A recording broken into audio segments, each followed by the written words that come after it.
Hey, what's up guys? Today I'll show you a horror adventure film, Dave Made a Maze. Spoiler ahead, watch out and take care. The movie begins with a man named Dave being interviewed about the events that happened inside his maze. When asked why he built the maze, Dave angrily tells the interviewer that he does not know why. He says it was built upon the impulse that he wanted to leave behind something. Dave confesses that he might be responsible for the deaths of the people inside the maze the other day, but he stresses that the blame is only tertiary. He storms off the interview, despite the interviewer telling him to come back and finish it.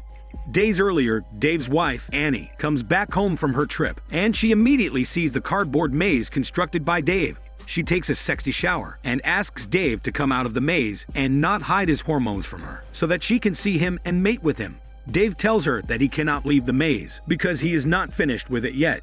Annie is fooled by the size of the maze and tells Dave that she will tear down the cardboard maze if he does not come out and show her his naked body. Dave becomes angry and tells her that the maze is much bigger and that if she destroys anything from the outside, something bad will happen. She shakes the maze a bit from the outside, and suddenly the maze starts fuming. Dave tells her not to do it again and not to go inside no matter what. Annie calls Dave's best friend named Bestie, and they both joke around a bit while Annie watches and listens to their conversation angrily. Dave apologizes to Bestie for not calling or saying anything for 3 days because he left his phone on the counter and never got out to get it. Bestie jokes that he thought Dave had died like a piece of shit. Dave shares with both of them that he started building the maze from the center and slowly built outward like a seashell. Annie slumps down in the bed, wondering when her husband will come out of the maze he built. Bestie enters the room and comforts her using his words, but not muscles. He is shocked when he hears from Annie that Dave has had nothing to eat for the past 3 days. He tries to lift the cardboard box to see if he can get Dave out, but the box starts fuming again. This makes Dave angry, and he tells him not to do that again.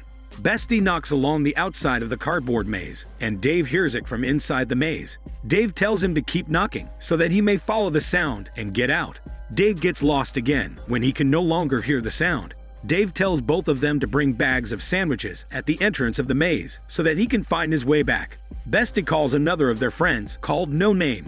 Dave tells Bestie that he can only tell No Name about the situation and no one else. But a few hours later, Bestie calls everyone he knows, which frustrates Annie. No Name tells Bestie that he will have to leave since there is nothing to do, and that they cannot lift the maze to get Dave out or go inside the maze to find him. One of Dave's friends, an interviewer, decides to interview No Name on his way out because he is making a documentary about the situation. Dave asks Bestie about everyone else who came. He tells Dave that the interviewer brought along his 3-person camera crew. He also tells Dave that his other friend, the loud girl, is here. The loud girl enthusiastically asks Dave if they can go inside the maze, but Dave says that no one can go inside. He tells Dave that 2 Flemish tourists also arrived to see the maze, as well as a hobo and their friends, Bryn and Greg. Dave tells Annie to come to the back of the cardboard box so that he can talk to her in private. Dave apologizes to his wife and tells her that he misses her and her smelly part. During an interview with No Name, Annie enters the room and starts packing up supplies as she plans to go inside the maze to get her shitty husband out. She comes back to the living room where the maze is located and tells everyone that she will be coming inside the maze.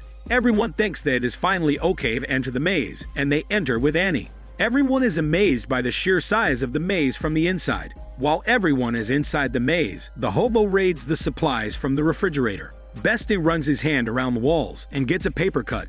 The camera crew finds that the acoustics within the maze sounds very different. The interviewer is mad and tells them to fix it. They arrive at a place where the tunnel narrows and the wall is covered with playing cards. They are amazed at the hard work and dedication it took to build the murals with playing cards. Everyone continues further and further down the maze, tracing Dave's smelly hormones. They arrive at a tunnel made with piano keys that loop around. Everyone finds this amusing until a yellow ribbon twirls around Annie. They follow the yellow ribbon into a room full of paper trash, and in the middle sits a large stone head that erupts paper trash. A large origami figure starts attacking them, and Annie signals for everyone to get inside the mouth of the stone head so that they can escape. Meanwhile, No Name comes back to the house to continue the interview, but finds that no one is there except for the hobo. He enters the maze in search of everyone. Annie is surprised at the origami figures that are suddenly alive. The interviewer asks Annie a few questions about the maze, but Annie gets angry and tells everyone to focus on the real reason they are inside the maze, and that is to find Dave. Suddenly, the loud girl appears out of nowhere with her big mouth and tells everyone that the maze is super huge. She steps on a booby trap, and despite being told not to move, a giant cardboard axe swings from above and decapitates her from her big mouth. Everyone panics and runs their shitty lives towards another room inside the maze. Meanwhile, Bryn and Greg are playing around in the hallways of the maze, but Greg steps on a booby trap and gets impaled by spikes. Annie and the others discuss what happened earlier. Bestie tells everyone that the loud girl may have not died because her blood turned into yarn, so she may have just become a paper craft. Annie dismisses this and wonders why Dave built traps inside the maze in the first place. Bryn arrives in the room with Annie and the others, and she tells them about what happened to Greg. The interviewer asks them to repeat their conversation, but with a bit more emotion. Annie gets pissed at the interviewer and tells everyone to move on. They arrive at the place where Greg is killed, but they notice that the body is gone, and blood trails of yarn in the shape of a hoof litter the ground. Bestie tells everyone that a minotaur may be behind this, and tells everyone to be careful. Annie has had enough of the maze and uses a box cutter to cut the walls. She cuts through the walls, but the inside of the maze starts fuming. Everyone escapes through the hole Annie made, but Bryn sacrifices herself to distract the minotaur that is starting to chase their smelly ass. They meet up with Dave and escape the room through a vent that leads to a tea room. Inside the tea room, they discover that the items inside are optical illusions. Dave tells everyone that they should not have come to get him because it is too dangerous. Annie tells him that this is a rescue mission and that he should never have built this maze in the first place. They escape the tea room through a hole, and when they drop to the bottom of the hole, they turn into cardboard puppets. They run through a series of traps, while the Minotaur chases them like a puppy. Dave escorts everyone to an exit, and they turn back into humans. Dave offers a temporary solution and manages to lock the Minotaur inside their apartment while they take refuge inside a fortress. Dave tells them that they can finish the maze instead of coming back to the apartment while the Minotaur is still there. They make their way out of the fortress and into a new section of the wall that Dave doesn't remember. He explains that the maze is dangerous, but also very fragile, and that new sections are beginning to form a life of their own despite being unchecked. Everyone makes their way to a section of the maze that is formed to be a theater and a dance floor. Dave leads them to a room with a trap and tells everyone not to be mesmerized by the trap or else they will turn into cardboard. Dave reveals that his hand turned into cardboard because of the trap. They manage to make it out of the maze, but find that the cardboard is spreading out into the apartment. Dave tries to convince everyone that they have to finish the maze to stop the spreading and that they can lead the Minotaur into the trap from earlier so as to turn it into the cardboard. He tells them that he can disarm the traps and that all he needs is their help to finish the maze.